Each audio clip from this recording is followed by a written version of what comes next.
السلام عليكم ورحمة الله تعالى وبركاته. اللهم افتح مسامع قلوبنا لذكرك. اللهم اجعلنا من الذين يستمعون القول فيتبعون أحسنه. Ya Allah, please help us be of those who listen to the words of advice and follow the best of those words and practice the best of those words. اللهم لا تكلنا إلى أنفسنا طرفة عين. Please, Ya Allah, do not entrust us to our own selves, not even for a moment as brief as the twinkling of the eye. Ya Arhamar Rahimin, Ya Rabbal Alameen. اللهم آت أنفسنا تقواها وزكها أنت خير من زكاها أنت وليها ومولاها. We continue in that wonderful dua of Sayyidina Mawlana Muhammadin Rasulillah sallallahu alayhi wa alihi wa sallam. And we are at the point of the dua where he asks sallallahu alayhi wa sallam and teaches us to ask, وَأَسْأَلُكَ قَلْبًا سَلِيمًا. And I ask of you to give me the gift of a heart that is Saleem. This is the ultimate quest, as we have been learning. The ultimate quest is to live and leave this dunya in a heart that is Saleem, with a heart that is Saleem. And I've shared with you before, right? The wonderful prayer of Sayyidina Mawlana Ibrahim alayhi salatu wassalam ala rasulina salatu wassalam. ولا تخزني يوم يبعثون يوم لا ينفع مال ولا بنون إلا من أتى الله بقلب سليم.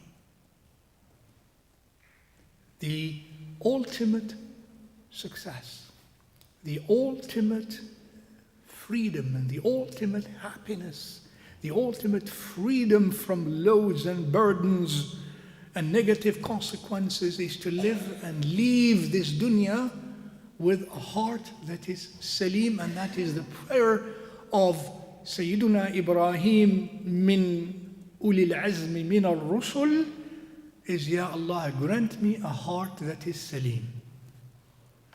Because only those who come to you with a heart that is Saleem are the ultimate success, the ultimate happy ones and successful ones.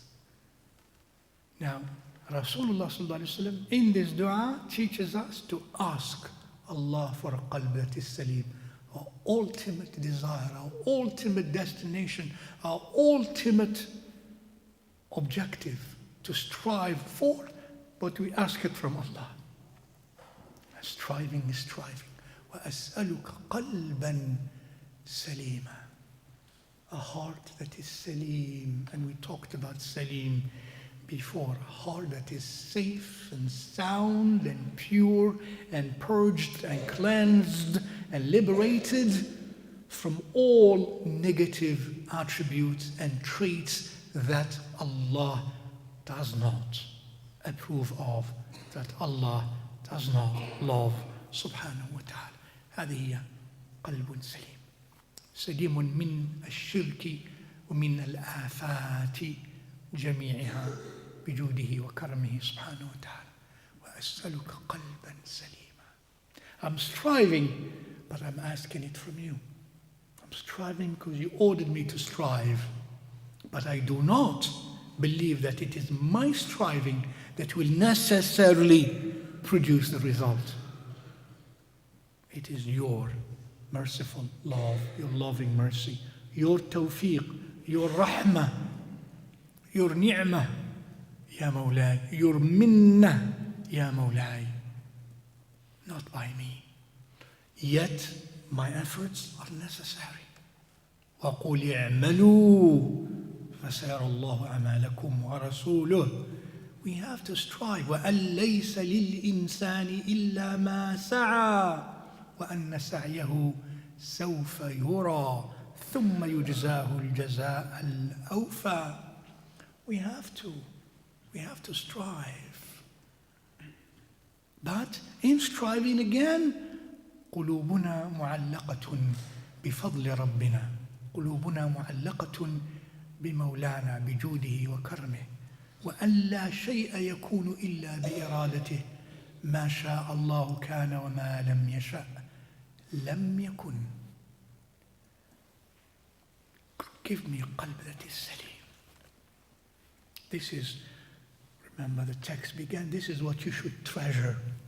When the world is treasuring gold and silver, when the world is treasuring money and power that in themselves are not haram, but it will be an obsession, it will be a focus, it will be that which they treasure, it will be, life will be all about nowadays already the world.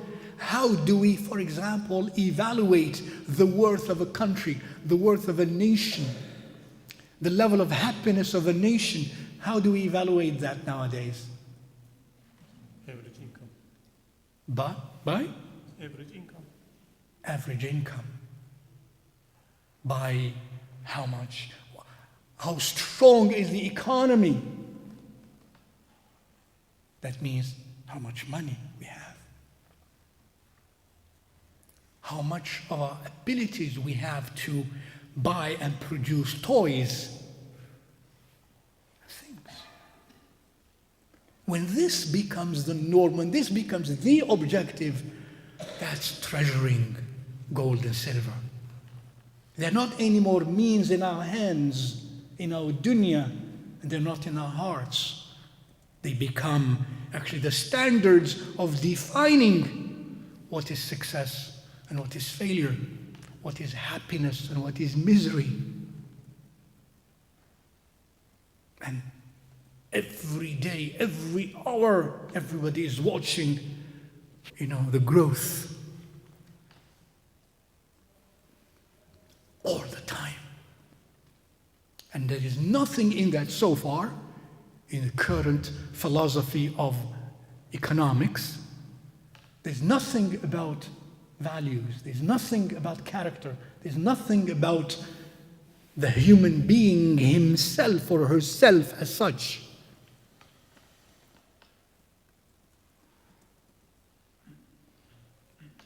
Because who is going to produce money? The human being using what? Mind and emotions. What about those that are the source of all of that? And therefore the quality of what they're going to produce, including how they're going to produce it, why they're going to produce it. It's all in here and here. And if here and here is bankrupt, is dirty, is filthy, is immoral, is unethical, then the rest follows in the same way. قلبا سليما. This is what you should treasure. That is doomed to failure in this dunya and worst of all in akhirah. And yet it's very difficult for most of us to accept that. Well, this is the way the world is. This is the way everybody is. If I don't compete with them, I'm going to fail, so I was taught. Some others said differently. Some others put it differently. They looked at this pursuit of wealth and power. This is dunya, and dunya is jifa. Jifa, like the stinking corpse of a dead animal. And that's what people are competing for. If you go compete with them, what will happen? You stink too. We also stink. Who will stick? What the Imam Shafi'i said is something heavier than that. Rahimahullah ta'ala. Dunya is jifa, and the seekers are, and because when there is jifa, what kind of creatures go to eat from the jifa? Dogs and hyenas and vultures and etc. If you go as a human, i.e. metaphorically here, and dogs and so on, metaphorically. If you go and want to have a part of it, what will happen to you? You have seen, I'm sure, in National Geographic, when there is a dead corpse and different animals come, what do they do to each other? You come, it's competition. They will bite you.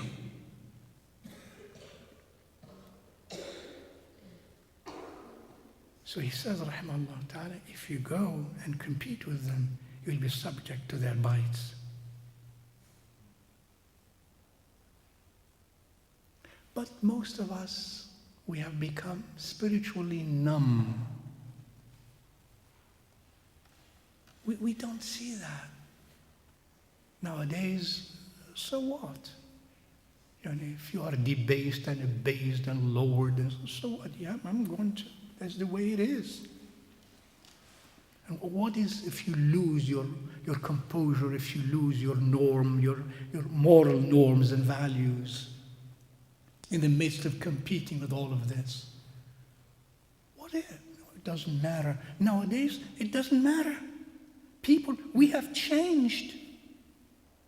In earlier days, in some days, among some people, still moral and ethical and spiritual, you want something of this dunya legitimate? Well, if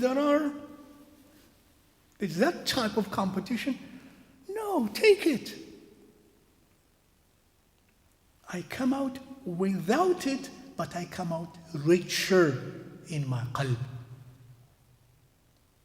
I come out cleaner in my qalb. I come out nearer to Allah. If that's what it is.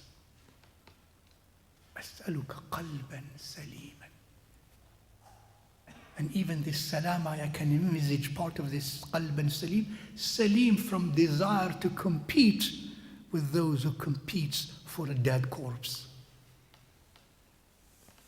Give me, Ya Rabbi, sufficiency. Give me qana'ah in my life so that I do not feel I have to compete in that type of competition where nothing is spared. No life is spared and no honor is spared. Don't want to be part of that. Qalbun salim. And a qalb, if it's not salim, I want that regardless what the dirt that is going to be accumulated is. Regardless of how much I'm going to lose of ethical norms and values and moral values and spiritual values. Regardless of how much I lose of my honor, my moral honor, my spiritual honor, my human honor. A human being is not worth his worth. The worth of a human being is not on account of my material reality and my material striving and seeking. But the human being's worth is on account of what I am inside, my ruh, my qalb. عليك بالروح فاستكمل فضائلها فأنت بالروح لا بالجسم إنسان. عليك بالروح فاستكمل فضائلها فأنت بالروح لا بالجسم إنسان. In other words, عليك بالروح. Let your focus and objective be on your ruh, your inner reality, your soul, your heart, your mind, your inner reality. فَاسْتَكْمِلْ فَضَائِلَهَا, and work to complete it in terms of its virtues. Strive to achieve completion in the virtues of yours inside of you. For you are human, not on account of your body, of matter that is, and the requirements of body, of matter. You are human on account of your soul, of your ruh. Allah did not elevate you as a human being because you were a body first, and we were bodies first. Isn't it? We were bodies first. Clay and water, water and dust, clay, and then shape of a body. That did not make us human beings. That did not make us worth of anything until Allah Azza wa Jal, in divine ways, without modality, breathed into us, created into us, or breathed into us the ruh of His ruh, of His Spirit subhanahu wa ta'ala. Only then we became worth that the angels lay themselves prostrate to us. Only then. So how would I then focus in my life to nurture my physical drives, the material drives, the gold and silver, and the food and the drink, and so on and so forth? How could I orient my life towards that when Allah created me worthy, and worthy only on account of breathing the soul inside of me, and that soul I ignore and I neglect? Not only that, but I even give priority in my life to my physical needs over my spiritual ones. And I prefer to identify with those who tell me and emphasize to me and for me my worth as one who has and possesses material things only, regardless of what that does to my ruh, that which identifies me as a human being. Go make a body. Go ahead, you can make bodies, you can engineer bodies. Make them live. Make them live to become humans, really, which you will never be able to do. And how then can we focus everything on that? And then we define the growth of a person, the growth of a nation, the growth of the world on the basis of what we physically possess and own. And we develop sophisticated, forgive me, I'm going to let go. We develop sophisticated sciences, we call them science. Science of microeconomy and macroeconomy and the science of finance and this and that. These are not sciences. These are, techniques, these are arts. They're not a science. And then with those speculative approaches, convince many of us emotionally that that's what defines your happiness. That defines your freedom. The freedom to possess and the freedom to own money, power, and in earlier days even slaves. The freedom to do that. And that defines your happiness. You don't have a lot of wealth, you're not happy. The more wealth you have, oh, that's a successful. Look how successful she is. Look how successful he is. He made billions. And you try to find out about his or her IQ. Forget about IQ. IQ is very relative. His or her, what I call SQ.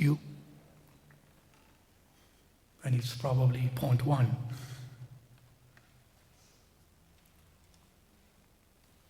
Even if you try to find out about, let's call another thing, moral quotient, MQ, and you find the person bankrupt, akhlaqiyan. And all of that is a recipe for disaster in our relationship with Allah Azza wa Jal for the hereafter. And this dunya will be filled with that type of life, filled with worries and anxieties and depressions and psychotic behaviors and Ya Latif. That's not the quality of the human being. So أسألك قلبا سليما, قلبا سليما, free, liberated, Saleem. And he continues, وَأَسْأَلُكَ قَلْبًا سَلِيمًا, and then in many other versions, وَيَقِينًا صَادِقًا. And I ask of you, yaqeen, صادق, وَيَقِينًا صَادِقًا. What is yaqeen? You all know the word yaqeen in Arabic by now, I hope. That's the internal condition of certitude, of internally feeling and conceiving of and having no doubt, no blemish of doubt as to what you feel or what you know. In my relationship with Allah, in my iman, in my faith, in my hubb, love for Allah Azza wa Jal and His Nabi, in my realization that I will die and I will be resurrected and held to account after that, in the existence of the other dimensions, in the fact that the Divine Subhanahu wa Ta'ala is in full control and knowledge and with His will of all of the events of existence, not only of apparent, external, four-dimensional creation. Of all of that, I have a yaqeen. I'm not a person who, don't know, maybe that's what people say. Rasuluna Mawlana sallallahu alayhi wa sallam tells us when we die, and everyone will be subjected to the challenge and the trial of the grave. In that other dimension, not in a four-dimensional reality, in a beyond four-dimensional reality. The angels that are not four-dimensional realities, that Allah Azza wa Jal assigns to try the abd, man or woman, while their physical bodies are in the graves. Immediately there comes to them the angels to ask them about their deen. What is your deen? What is your Nabi? Who is that Nabi? Those, as Rasulullah sallallahu alaihi wasallam says, who are in doubt would say, for example, about Rasulullah sallallahu alaihi wasallam, oh, well, it's a man, it is said that we're told that he was a Nabi. So that's what people said. In other words, that's not what I firmly believe. The answer will be, you lived in doubt, so live now in misery, wal-'iyadhu billah, and the punishment will come upon him or her in the grave, in the dimension beyond, upon their souls, wal-'iyadhu billah. But those who lived their lives and lived not with doubt will be able and will be inspired to answer the way they lived. And those, their barzakhi life, their life in the dimension of the qabr will be one that is so expanded, and they feel the breeze from paradise to them in that reality before the resurrection day. We don't want to live in doubt. We don't want to have a faith in doubt. Faith in Allah, faith in Rasulullah sallallahu alaihi wasallam, and faith in our values, in the constant values of our deen. We don't want to have doubt about that. We don't want to live and say, well, people did, so I did. Didn't do, I didn't do. I'm not sure. There are certain constants for which certitude is necessary, is fard, yaqeen. So, though I have to develop it and work for it, I ask Allah for it. وَأَسْأَلُكَ يَقِينًا صَادِقًا. Give me that, Ya Allah, that yaqeen, that internal certitude.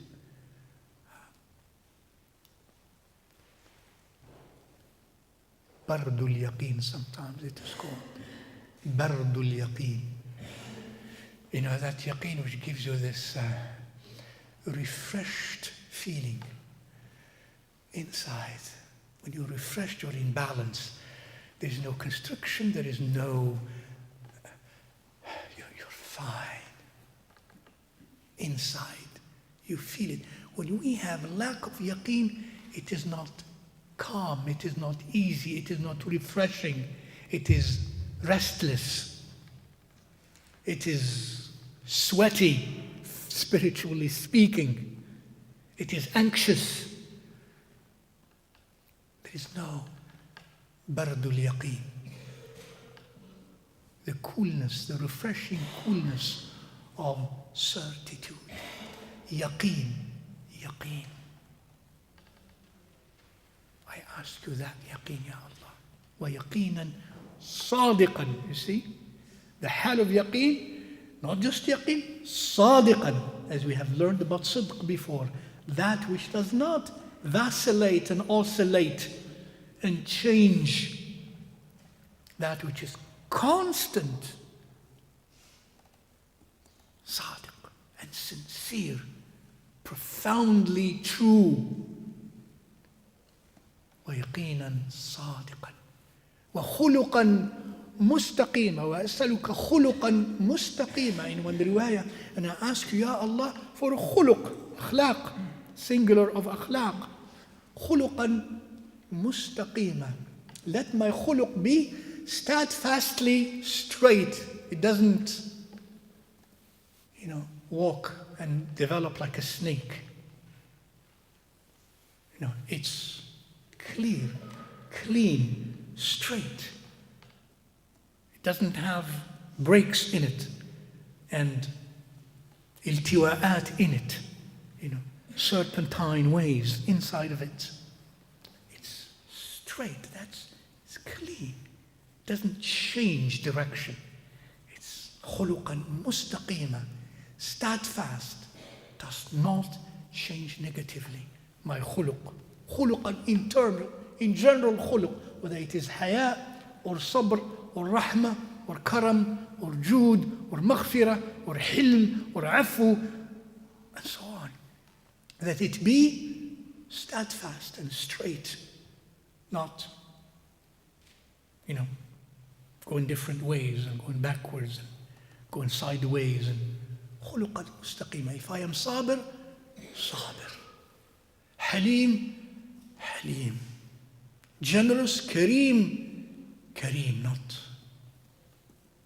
Generous, Kareem. Rahim, lovingly merciful, lovingly merciful. Constant, always. Khuluq. خلقا مستقيما ولسانا صادقا وأسألك يا ربي لسانا صادقا, and a tongue that is صادق.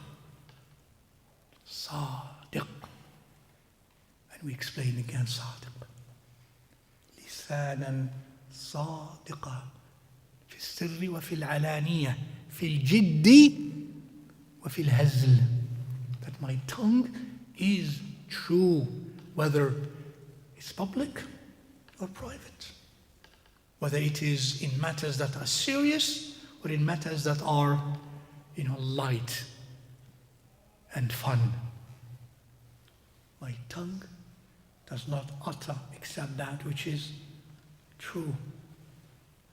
I do not even lie without intention of hurting, just for fun. That I don't do. That even I don't do. Lisanan sadiqa.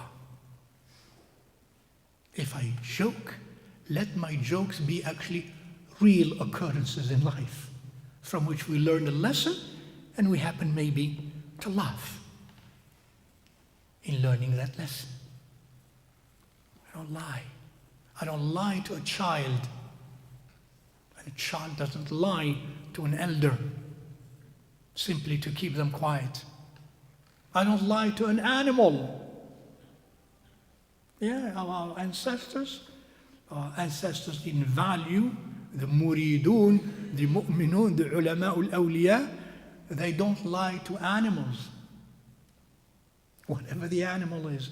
Many of you or some of you are familiar with the famous story of one of the great imams, scholars, expert scholars of collecting hadith of Rasulullah sallallahu alaihi wasallam, of going to travel to learn directly a hadith from the source of it, instead of hearing it second hand or third hand from one to communicate it. They know that this person lives, let's say, 1,000 miles away, and we know that he said that through means of transmission. Now I want to hear it directly from him.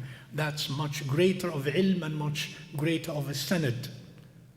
One of them went and traveled days and weeks in those days on some mount back until he arrived. And then he asked about this man where he was. He's in his farm there. So he comes and approaches that. As he he sees a man trying to control a horse, to catch the horse. The horse was not so obedient. And then he saw him bring a feed bag, a feed bag for the horse. And then he was, trying to lure the horse to come to eat from the feed bag.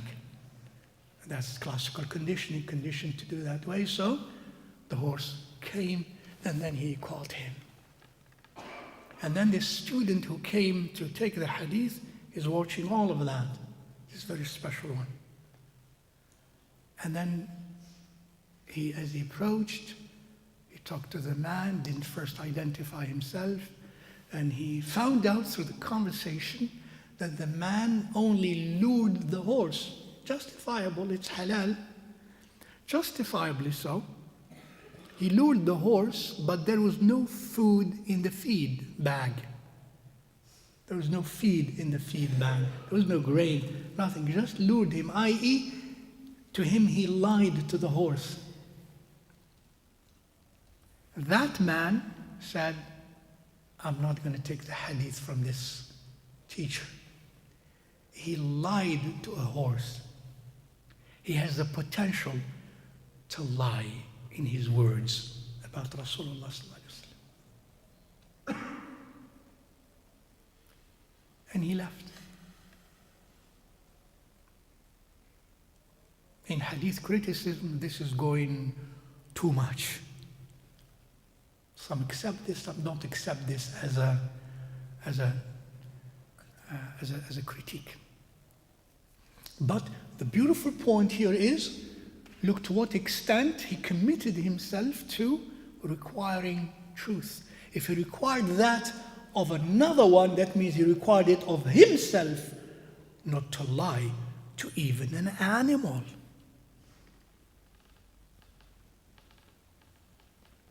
وأسألك لسانا صادقا وأسألك من خير ما تعلم. Ya Allah, and I ask you from every virtue and every good that you know of. All-inclusive dua. First ones were more specifics, now it's more general, more inclusive. Every good thing, every virtue, every khair that you know of, Ya Allah, give me of it. Whether it is internal or external, dunya and akhirah. Give me all. وَأَسْأَلُكَ مِنْ خَيْرِ مَا تَعْلَمُ, that you know is good.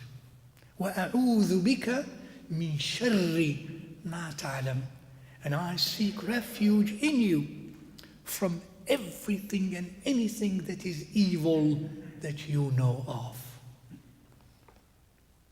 And the evil of everything you know of, keep me away from it, keep me distant from it, protect me from it, protect my heart and my mind and myself and my limbs and my senses and my life and my comportment from all of that. وَأَعُوذُ بِكَ مِنْ شَرِّ مَا تَعْلَمُ إِنَّكَ أَنْتَ عَلَّامُ الْغُيُوبِ. For indeed you and only you are the one who knows the unseen. What things hide, what the future hides, what the essence, the imperceptible essence of things. Because I might look at things physically and they are not really what I see inside. Or I might, in my shallow assessment intellectually, I might evaluate something but deeper, which I don't have the ability to access. Deeper, it is ugly, morally or rationally or so. I don't know, you know. We are human beings and we are limited. There are dimensions that are unreachable unless we have developed a certain maturity and by the grace of Allah Azza wa Jal to penetrate. Well, I'm not there. Protect me, Ya Allah, from that which I don't know and that which I don't have the ability to know currently. وَأَعُوذُ بِكَ مِنْ شَرِّ مَا تَعْلَمُ وَأَسْتَغْفِرُكَ لِمَا تَعْلَمُ إِنَّكَ أَنْتَ عَلَّامُ الْغُيُوبِ. And I ask your forgiveness from that which you know. And here I don't have the ease to say it. I ask only astaghfiruka lima ta'lam. I ask you about that which you know. That which you know.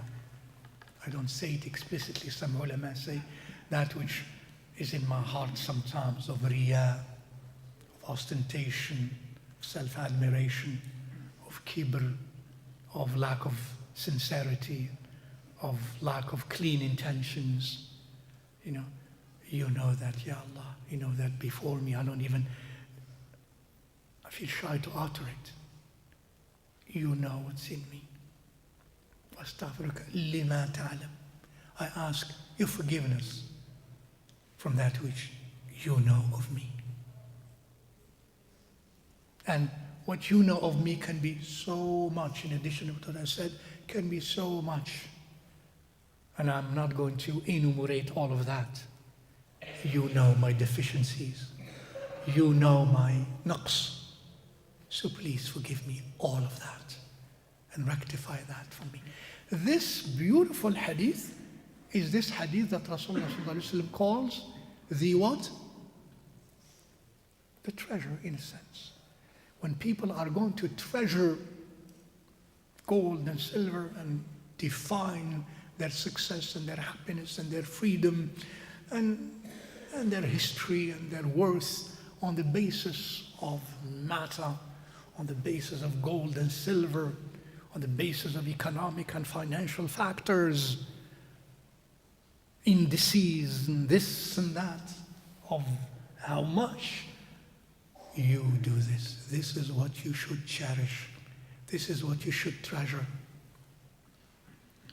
Memorize it and practice it and make it a wird, a regular wird of your adhkar, of your dua, and of your salah. After every salah, I admonish you, I order some of you, an order, not a shari order, but a teacher order of adab. First year that has passed, that's a mandatory for those who are new. I highly, highly recommend it for you. Maybe in 6 months, I highly demand it from you. But currently, I highly recommend it for you, inshallah ta'ala, to memorize it along with the previous dua, the briefer version, and this one, inshallah ta'ala, and ponder the meaning and learn, my dear sisters and brothers, when we implore Allah Azza wa Jalla in dua, that we do that ma huduri qalb. That we strive to do that ma huduri qalb, with striving to have our heart, our internal emotion, our himma, our drive present in it, and therefore reflecting and pondering the meanings of that dua. Please do it that way, inshallah ta'ala. Wallahu latifun bi'ibadihi yarzuqu man yasha'u wa huwa al-qawiyyu al-aziz. اللهم الطف بنا اللهم الطف بنا اللهم الطف بنا. أقول قولي هذا وأستغفر الله العظيم لي ولكم ولسائر المؤمنين. سبحانك اللهم وبحمدك أشهد أن لا إله إلا أنت أستغفرك وأتوب إليك. السلام عليكم ورحمة الله تعالى وبركاته.